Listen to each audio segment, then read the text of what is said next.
Ce pays qui, un jour, a été le rêve de nombreux étrangers se transforme aujourd'hui en un cauchemar. L'inflation a augmenté, de nombreuses familles n'arrivent même plus à mettre de la nourriture sur la table, des gens dorment dans leur voiture parce qu'ils ne peuvent pas payer le loyer, et plus de 600 000 personnes dépendent de l'aide du gouvernement. Je parle du Canada, un pays autrefois présenté aux étrangers comme un paradis idéal, offrant une qualité de vie enviable, de la sécurité et de nombreuses opportunités d'emploi qui semblaient accessibles aux immigrés, et bien plus encore. Cela était vrai jusqu'à récemment, mais est-ce encore le cas aujourd'hui ?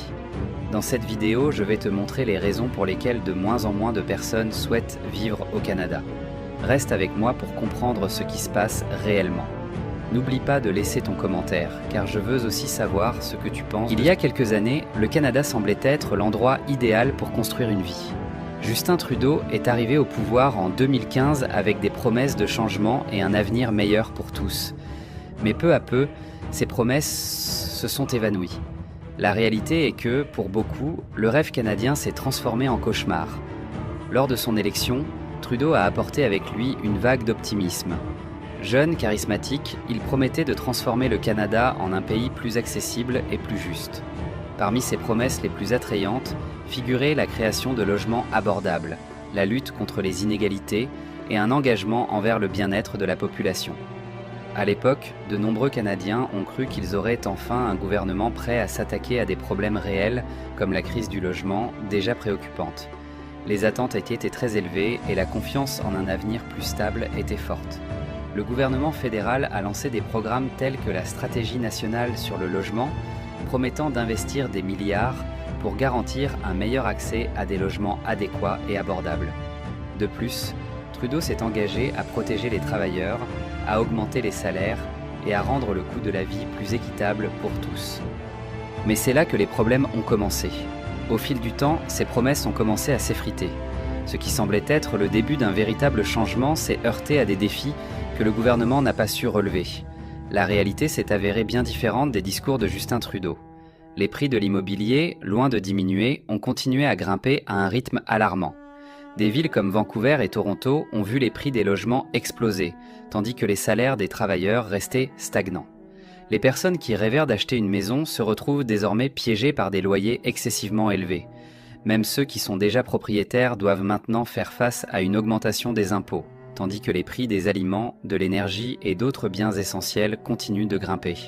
Si acheter une maison est devenu hors de portée, louer n'est pas non plus une option facile. Le taux d'inoccupation au Canada est inférieur à 2%, ce qui signifie qu'il y a beaucoup plus de personnes cherchant à louer que de logements disponibles. Lorsque la demande augmente, les prix suivent. Louer un appartement dans des villes comme Toronto ou Vancouver, même les plus petits, peut coûter plus de 3 000 $ par mois. La situation est telle que des familles entières partagent de petits appartements ou, dans certains cas, vivent même dans leur voiture, essayant d'échapper à cette crise. Ces dernières années, la pénurie de logements disponibles à la location est devenue une véritable crise dans le pays. Alors que les prix des maisons continuaient de grimper sans contrôle, de nombreux Canadiens, abandonnant le rêve de devenir propriétaires, se sont tournés vers le marché locatif comme seule alternative. Cependant, ce marché s'est lui aussi effondré. Le nombre de logements à louer n'a pas augmenté au même rythme que la demande et les rares options disponibles ont vu leur prix monter en flèche, devenant inaccessibles pour la plupart. À Toronto, par exemple, le taux d'inoccupation, c'est-à-dire la disponibilité des logements, est à un niveau historiquement bas, sous la barre des 1%. Trouver un appartement disponible dans cette ville revient presque à gagner à la loterie. Les appartements qui arrivent sur le marché sont loués presque immédiatement et le coût moyen d'un appartement d'une chambre dépasse les 500 $ par mois. Vancouver, l'une des villes les plus chères au monde, connaît une situation similaire. Beaucoup de personnes se voient forcées de choisir entre consacrer une grande partie de leurs revenus au loyer ou vivre dans des conditions précaires. Cette réalité est encore plus difficile pour les jeunes, les nouveaux diplômés et les immigrants qui arrivent au pays, peut-être même pour toi.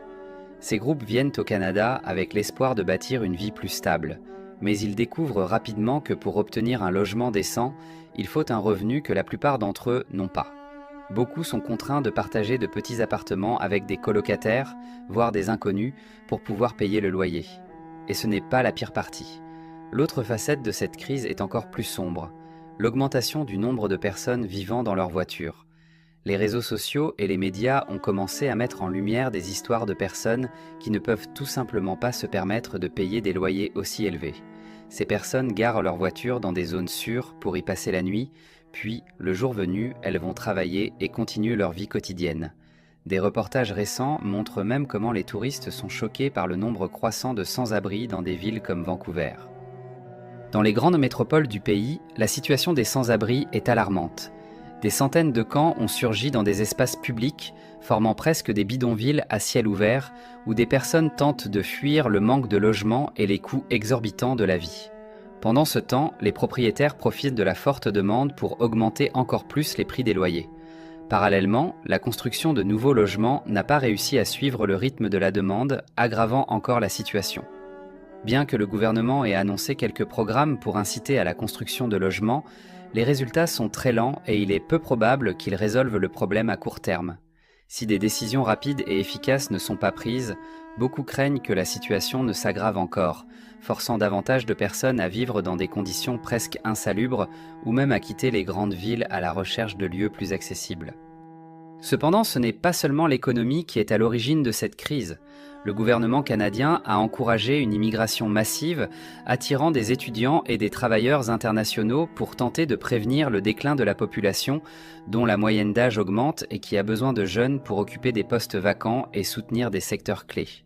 Bien que cela puisse sembler être une bonne stratégie et présente certainement des avantages, il apparaît que les conséquences n'ont pas été correctement prises en compte.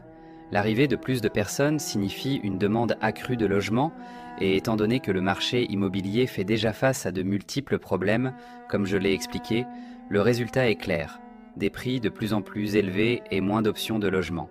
Le pays qui se vantait d'être une terre d'opportunités, avec des programmes d'immigration présentés comme des portes d'entrée vers une vie meilleure, a attiré de nombreux étudiants internationaux qui continuent de choisir le Canada pour leur éducation supérieure. De plus, de nombreux travailleurs étrangers sont arrivés avec la promesse d'emploi dans un marché qui semblait en croissance. Cependant, le gouvernement n'a pas anticipé que cela non seulement ne résoudrait pas la crise du logement, mais l'aggraverait. Pour de nombreux immigrants, la promesse d'une nouvelle vie au Canada s'est transformée en cauchemar.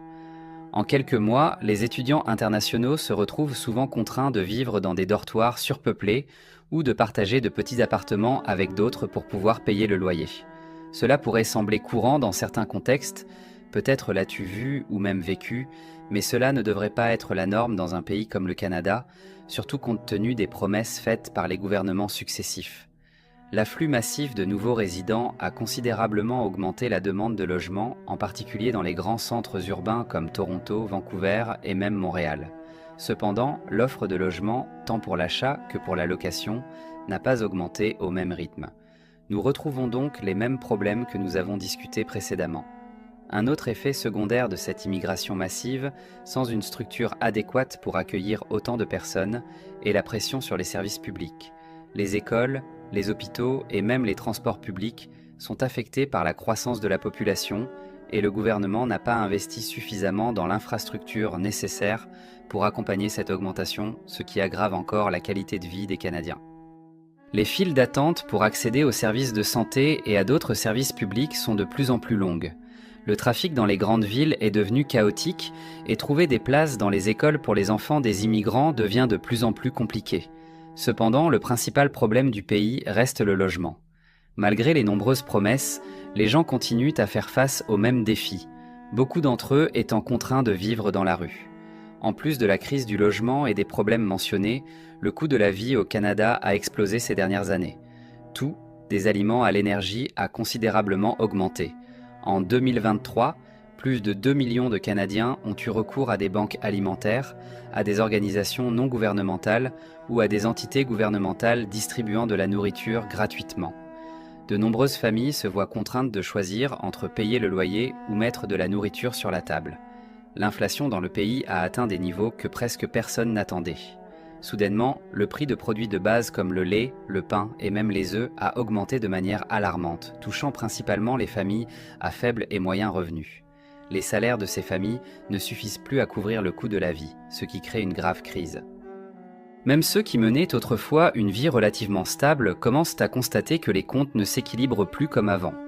Une partie de cette augmentation des prix a été impulsée par des facteurs externes, telles que la pénurie alimentaire pendant la pandémie ou les conflits en Ukraine, qui ont affecté les prix des combustibles et des aliments dans le monde entier. Cependant, le Canada, avec son marché petit et hautement concentré, a été encore plus vulnérable à ces problèmes. Quelques entreprises dominent l'approvisionnement en biens essentiels, et en raison du manque de concurrence entre elles, les consommateurs sont contraints d'accepter des prix gonflés. Bien que le Canada soit un grand producteur de ressources naturelles comme le pétrole et le gaz, les coûts de chauffage et de combustible ont explosé pendant l'hiver. Garder une maison chaude, ce qui est essentiel dans plusieurs régions extrêmement froides du pays, est devenu une dépense presque insupportable pour de nombreuses familles. Non seulement le coût des combustibles a augmenté, mais les factures d'électricité ont également grimpé, rendant la vie au Canada de plus en plus chère pour ses habitants. L'augmentation des prix des aliments et de l'énergie a été accompagnée de hausses des loyers et des impôts, créant une tempête parfaite pour les familles canadiennes. Étant donné que le gouvernement n'a pas mis en place de mesures concrètes pour contrôler l'inflation ou protéger les familles les plus vulnérables, de nombreuses personnes se sont retrouvées sans alternative. En conséquence, en 2023, des millions de Canadiens ont commencé à dépendre des banques alimentaires, un chiffre presque doublé par rapport aux années précédentes. La situation est critique pour de nombreuses familles. Choisir entre payer le loyer ou mettre de la nourriture sur la table est devenu une dure réalité.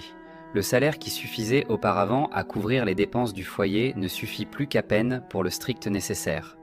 Pendant ce temps, les entreprises, en particulier celles des secteurs alimentaires et énergétiques, continuent d'enregistrer des bénéfices records, ce qui a suscité des critiques sur l'équité du système et les politiques du gouvernement. La pression sur les familles est si intense que de nombreuses personnes ont recours à des cartes de crédit ou même à des prêts pour couvrir leurs dépenses quotidiennes, ce qui ne fait qu'aggraver la situation à long terme.